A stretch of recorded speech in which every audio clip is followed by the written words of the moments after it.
Maintenant, on va évidemment parler. C'est marrant parce qu'au début, il y a un type qui m'a dit non mais Daniel, il a mis en couverture Fight Club, mais il va pas parler de Fight Club parce que c'est un mec surprenant et il est jamais là où on l'attend. Faux, je vais parler de Fight Club. Et ce sera le dernier film du soir. Alors c'est plus subtil. Je vous mets donc une affiche de Fight Club. Je pense que vous avez tous vu ce film. C'est le film quasiment le plus aimé des nations, pratiquement. C'est là où je vais peut-être entrer en conflit avec vous. Combien de nations ont, comment dire, le nom du personnage, c'est Tyler Durden, le personnage que joue Brad Pitt. Combien de nations ont ce pseudonyme? Eh bien, d'ailleurs, j'ai un souvenir, c'est que, je ne sais pas si ça existe encore, Brezatao, mais à l'époque de Brezatao, un des auteurs qui en fait était Boris Lelay, c'était Tyler Durden, son pseudo. Il y a qui d'autre? Je crois il y a Virility qui s'appelait Tyler Durden avant. Enfin voilà quoi, c'est vraiment le mythe, ce film. Alors pourquoi ce film est un mythe? Chez les nations, je veux dire pourquoi. Oh, bref, je ne l'ai pas sur moi, mais en gros, quand tu lis le résumé du film, c'est que c'est l'histoire de deux amis, enfin d'une amitié qui se crée, très bizarre, avec deux mecs qui créent un club de boxe parce qu'ils estiment que la société moderne les a rendus trop mous. Et ce club privé est réservé uniquement aux mecs. Voilà, c'est tout. Donc là, tu as le résumé, pourquoi le film est apprécié. Enfin, c'est le résumé rapide. Après, dans les ramifications, il y a d'autres choses. Mais pourquoi, en fait, ça vous a autant plu? Encore une fois, c'est pas une critique. C'est pas une critique, mais c'est un... Putain, le poussillon que j'ai balancé. C'est de la psychologie de base. C'est comme, par exemple, moi, je suis Nacio, je suis un mec, mon film préféré de Tarantino, c'est Reservoir Dogs. Quelle est la particularité de Reservoir Dogs? Il n'y a que des mecs dans ce film. Regardez le film, il n'y a que des mecs. Il n'y a que des mecs. Alors en fait, il y a vraiment un côté, finalement, Fight Club est le premier film micto. Pour moi, c'est un film qui préfigure le mouvement micto, même si effectivement il y a une vague histoire d'amour qui est montrée dans le film, où il y a un personnage principal, effectivement, un des personnages principaux est une femme, mais cette femme est totalement dévalorisée, elle est complètement défoncée à la drogue, et c'est pas du tout une mère de famille. En fait, quand tu vois ce film, t'as pas envie de bâtir le foyer blanc, quoi. Donc alors, qu'est-ce que j'aime pas dans ce film? Je vais essayer de raconter l'histoire, même si c'est complexe, comme vous le savez, déjà, je vais pas me faire chier parce que beaucoup l'ont vu, donc je vais résumer pour les quelques personnes qui n'auraient pas vu le film. Le personnage principal, à la base, c'est Edward Norton. Edward Norton joue un mec qui bosse dans une société de voitures. Voilà, il fait des techniciens en voiture. Il a un boulot qui est pas très valorisant. Il est dépressif, il est insomniaque. Et il a le sentiment de la vacuité de son existence dans un Occident postmoderne. Ça veut dire quoi? Ça veut dire que il n'y a pas d'amour, il n'y a pas de baisse d'ailleurs.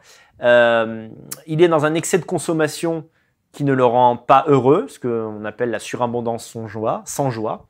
Et il ne se rend même pas compte qu'il est désespéré. Alors jusqu'ici, c'est un diagnostic de la société occidentale qui est assez juste et qui match avec même pas mal d'analyses nationaux. C'est-à-dire en gros, on a tout ce qu'on veut en termes de matériel, mais en fait on n'a rien en termes spirituels et on n'est plus des hommes. Et d'ailleurs, une des phrases clés du film, c'est on a été élevé par des mères. Donc l'idée c'est de dire voilà, avec la destruction de la famille, il y a beaucoup d'enfants, de mecs qui ont été élevés. Ça veut dire en sens strict la même chose. C'est-à-dire en gros, c'est sa maman qui l'a élevé, donc il n'a pas le goût de la victoire, il n'a pas le goût de la baston pour la baston. Voilà, donc c'est plus un homme, c'est plus un homme. Il y a une autre phrase, c'est en gros, voilà, j'avais l'impression qu'on était comme des pandas. Vous savez, les pandas, c'est ces animaux qui vont peut-être disparaître parce qu'ils ont la flemme de se reproduire. C'est-à-dire que même quand on essaie de les isoler en disant bon, écoutez, monsieur et madame panda, les Chinois ont un projet hostile à votre rencontre, donc ce qu'on peut faire, c'est que vous essayez de faire des enfants. Et les pandas sont en mode ouais, mais demain j'ai la flemme, laisse-moi manger mon bambou, quoi. Donc ça, c'est une métaphore en gros qui est assez juste. Comparaison avec les hommes et les femmes blanches en Occident aujourd'hui, la flemme de faire des gosses, quoi. Bon, d'accord. Sauf que quelle est la solution qui est présentée dans le film? Le film ne présente pas une solution. Le film montre un aboutissement. En fait, le film, et peut-être le livre, j'ai pas lu le livre pour être tout à fait franc, mais en tout cas, le film est comme ça. J'ai oublié de finir de raconter l'intrigue. Par hasard, il tombe sur ce type-là, Tyler Durden, dans un avion, ils deviennent potes, et il se rend compte que ce mec, en fait, c'est un peu comme Tom Sawyer et Huckleberry Finn. comment il s'appelle, Brad Pitt dans le film, c'est le bad boy que toi, quand t'es un mec trop timide et qui s'est trop laissé faire dans la vie, tu suis parce qu'il t'encanaille et ça t'amuse. Donc alors au début, voilà, il y a une scène où ils vont boire des coups dans un bar et après en sortant du bar, Brad Pitt, tu lui dis, t'as déjà frappé quelqu'un? Vas-y, frappe-moi. Je dis, non, tu rigoles. Allez, frappe-moi. Je suis sûr que cette violence, tu sais pas que tu l'as en toi. Et donc, voilà, la métaphore est ultra grossière, pachydermique, mais à la limite, pourquoi pas? C'est l'homme dévirilisé du tertiaire, hein, comme dirait l'autre, qui se rend compte qu'il a encore la sauvagerie en lui. Jusqu'ici, pourquoi pas? Après, il faut un club de boxe. Ce club de boxe dérive en truc politique, vaguement politique, c'est-à-dire en gros les hommes, une espèce de truc gilet jaune en fait quoi. La société c'est de la merde, on va tout faire, on va tout casser. Non, c'est même pas le gilet jaune, c'est vraiment c'est anarchiste. Voilà, c'est en gros ce qui est montré. La première partie est plutôt bonne. Il y a une décadence occidentale dans ce domaine précis qui est celui de du sens de la vie, c'est vrai. Les gens ne savent plus pourquoi ils existent, ils ont la flemme de se reproduire. Etc., etc. Mais la solution qui est donnée, c'est en gros, eh ben, on va aller encore plus loin que ça. C'est-à-dire, tu vois, on descend. Et ce qu'on va faire, c'est on va accélérer la descente. On va se droguer, on va aller au bout de nous-mêmes, au bout de la décrépitude physique, au bout de la folie, parce que bon, spoil alert pour ceux qui n'ont pas vu le film. En fait, on se rend compte que le personnage Tyler Durden est un ami imaginaire. En fait, c'est lui qui est schizo. La société l'a rendu schizophrène, etc. Et évidemment, l'idée, c'est en gros, il faut aller tout chousse vers la destruction totale pour reconstruire sur les ruines de l'Occident, comme ça, à nouveau, quelque chose de beau et qui puisse avoir un sens. Voilà. Alors, pourquoi ce film fait bander les nations et pourquoi je ne l'aime pas? C'est parce que ce film joue sur l'espoir des désespérés, c'est-à-dire ceux qui n'ont aucune stratégie pour s'en sortir dans ce monde assez merdique, il faut bien le reconnaître, eh bien, ce film leur propose ça. T'inquiète pas, un jour, tout va péter. Et vous savez quoi? Ça va pas arriver. Ça va pas arriver. Le monde va pas s'écouler comme ça. Il n'y a pas une milice qui va péter des immeubles avec des financiers et immoler comme ça, enfin faire brûler, comme à l'époque des sorcières au Moyen-Âge, faire brûler des banquiers comme ça sur des croix catholiques. Ça va pas se passer comme ça. Et sauf que pourquoi ce film il est aimé des nations? Parce que vous êtes obsédé par cette idée que le seul moyen de s'en sortir, c'est d'aller au bout de la décadence en la dépassant par l'apocalypse ensuite. Mais c'est pas vrai, ça va pas se passer comme ça. Pendant que vous ne construisez pas, pourquoi j'ai voulu prendre ce film en question, comme modèle, c'est que pour moi, si c'est un de vos films préférés, c'est que vous n'avez pas le bon paradigme pour évoluer. Le pire, c'est que l'espoir, c'est que tout pète. Mais oui, mais c'est ça. Mais en fait, on a dans ce film, qui aime ce film chez les nations? Souvent, pas toujours, mais souvent, les pros d'épée. D'épée, c'est ça, d'épée. C'est en gros, mais c'est bon, Daniel, arrête de nous parler de communautarisme, arrête de nous mettre du bonheur dans une assiette. La seule chose, la seule possibilité, c'est de tout casser. C'était tous les tuer. Voilà, il n'y a rien d'autre à faire. Et après, voilà, tabula rasa. Et là-dessus, on fait un 4e Reich. Et voilà, donc que la gauche aime ce film, parce que c'est un film qui met qui met en lumière des valeurs anarchiques. Pourquoi pas, quelque part? C'est-à-dire, en gros, c'est aussi un film qui est assez accab. C'est un film qui, je suis désolé, mais non pas valorise, mais tellement au centre de sa diégèse la décadence physique, c'est-à-dire en gros, vivre dans un cloaque, chez eux c'est dégueulasse, c'est un film qui est désagréable à regarder, quoi. Genre c'est dégueulasse chez eux, mais tu comprends, c'est pour aller à l'essentiel, quoi. C'est vraiment un truc de... Pour moi, c'est un film qui est profondément d'extrême gauche, quoi, dans son essence. C'est-à-dire, en gros, se reviriliser, oui, mais pas pour le beau, pour le chaos. Et voilà. Et en fait, parce qu'il y a de la virilité dans le film, et effectivement, on en manque. Par exemple, même une virilité intellectuelle. Il n'y a plus de débats violents à la télé. On le sait, tout ça. Je suis d'accord avec le diagnostic. Il n'y a pas de problème.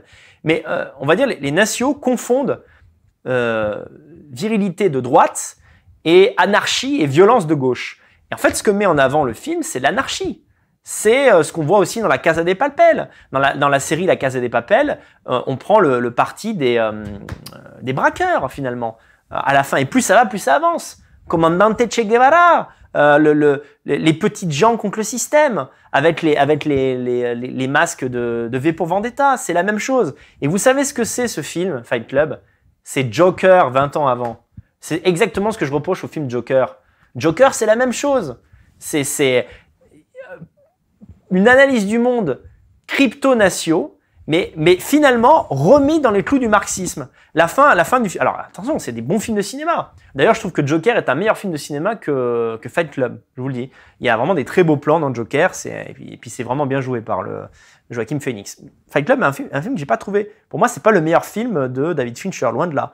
Je l'ai pas trouvé bon dans cet exercice. Mais bon, là, c'est une question de goût personnel. Mais en fait, dans Joker, finalement quoi? C'est qui les vrais méchants dans Joker? Les riches blancs, quoi. Putain, c'est ça, Joker. Et qu'est-ce qui est valorisé? L'anarchie. Le Joker a créé n'importe quoi. Et comment se finit le film Joker? On voit le Joker qui court, qui a à nouveau tué quelqu'un. Il court comme ça dans un couloir au ralenti, et comme un fou comme ça. Et je trouve que, encore une fois, que des gens de gauche bandent sur ça, parce que c'est des cons et c'est nos adversaires, j'en ai rien à foutre, mais que des droitards bandent sur ça, je trouve ça vraiment humiliant pour nous, parce que c'est ça notre seul projet. Notre seul projet, c'est tout mettre à feu et à sang, et après il va se passer quoi? Il y a toujours ce vieux rêve que quand il y aura une guerre de tous contre tous, les nations, d'ailleurs c'est un truc que je ne citerai personne, mais c'est un truc que j'entendais très souvent quand j'étais jeune. C'est-à-dire, quand j'étais jeune et que j'allais dans les conférences nationaux. Et en gros, nous, on doit être là, on doit tenir la flamme du fascisme, etc. Et le jour où il y aura la guerre civile, boum, on passe à l'Élysée. Ouais, mais en fait, non. Parce que si t'es pas préparé... En fait, actuellement, s'il se passe ça, ce qui n'arrivera pas, je vous le dis, s'il y a le scénario de guérilla à la Oberton, qui sera au pouvoir? Soit l'extrême gauche mélanchoniste version dure, soit les musulmans. Ça sera pas les nations, on n'est pas assez, on n'est pas organisé, etc., etc. Et en fait, moi, dans cette espèce d'anti-stratégie des nations, ils me font penser, et sur DP, combien de fois j'ai lu ça avant de ne plus lire DP, parce que c'est faussement intelligent. Il y a vraiment cette idée que, ça me fait penser à cet épisode de South Park, des nains collecteurs de slip. Donc en fait, c'est un épisode, je vous la fais courte, où on voit des nains qui arrivent à gagner de l'argent enfin, avec des slips. Alors, je crois que c'est Cartman ou Kyle qui demande le modèle économique. Et il y a un nain qui dit, c'est très simple. Étape 1, on collecte les slips. Étape 2, étape 3, profit. Mais tu les vends à qui? Pourquoi? Comment? Enfin, comment ça se passe? Et donc, alors chez Ignacio, c'est étape 1, chaos, anarchique, de tous côtés. Étape 2, étape 3, on est au pouvoir. Sans deck. Non mais franchement, ce film, Fight Club, plus il avance, plus il est con, ce film. Et puis alors, je vous parle même pas des pathétiques, des scènes où, comme en fait, là c'est vraiment, je trouve ça con cinématographiquement. En fait, comme il est schizophrène, oh là là, on n'avait pas vu le coup venir. En fait, il se met un flingue dans la bouche et il croit qu'en fait c'est quelqu'un qui le vise, mais en fait c'est lui-même. Alors ouais, comme ça, il donne un coup de flingue. Putain, mais sans déconner, c'est un film que j'ai trouvé vraiment ridicule dans certains moments. Et j'insiste, il est aimé des nations parce que il flatte leur désir d'anarchie. Vous savez, c'est-à-dire ce côté où je reconnais esthétiquement, tu vois une explosion nucléaire de loin, c'est beau, de loin. Non mais c'est vrai. Il y a une beauté dans l'annihilation, vue de loin. D'ailleurs, il y a un volcan qui a explosé en Indonésie, je crois aujourd'hui ou hier. J'ai vu l'explosion, je dis honnêtement, c'est joli. C'est joli. Si je suis dans les gradins, j'aime bien, j'avoue. Oui, DP, c'est démocratie participative. Et c'est un des trucs, parce que souvent les gens ne comprennent pas, ils pensent que c'est une opposition d'égo avec Boris Lelay. Alors, peut-être par certains aspects, mais pas sur ça. Il y a vraiment une volonté, pourquoi ne jamais mettre en avant des solutions simples pour des jeunes? C'est-à-dire, en gros, tu es en France, il n'y a que des étrangers, tu es mal vu en tant que blanc, tu es l'homme blanc, alors personne t'aime, ni les féministes, ni les étrangers, voilà, donc t'as qu'à aller en Europe de l'Est. Non, ça sert à rien, dans 40 ans, ça sera pareil. Mais dans 40 ans, j'aurai 60 ans, quoi. Et j'aurais fait 3 gosses blancs. Et j'aurais trouvé le bonheur. Non, mais les femmes, de toute façon, ont tout le cerveau détruit. Il n'y a qu'à voir Instagram. Même en Russie, il y a des Instagrammeuses qui relaient des noirs. Ouais, mais il y en a d'autres qui les relaient pas. Et mon expérience, c'est que quand tu vas en Roumanie, Ukraine, Russie, au bout de 6 mois, t'es maqué, quoi. Enfin voilà, ça sert à rien de faire une famille. Il vaut mieux combattre sur le terrain. Il est où le terrain? Il n'y a pas de terrain. Il est où le terrain? Tu fais une manifestation contre l'immigration en France, il n'y a personne qui vient. Je sais, je les ai faites. J'ai fait ces putains de manifs où on était 50. Arrêtez de se mentir. D'accord? Donc il y a toujours ce rêve du grand soir. C'est ça qui m'énerve dans Fight Club, c'est que c'est un film qui glorifie le principe qui met dans la tête un rêve fou, celui du grand soir. Un grand soir que l'histoire des hommes a connu, mais à une époque où les hommes, eh bien, on ne se rendait pas compte comme l'homme a changé depuis 100 ans, quoi. Je suis désolé de revenir à des trucs de base. Vous commentez sous pseudo dans mon chat.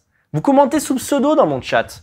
Certains m'envoient des mails pour me dire un jour je t'achèterai un livre, mais par pigeon voyageur parce que je veux pas que l'État ait ma carte bleue. Et vous rêvez du grand soir. Vous voulez cette anarchie.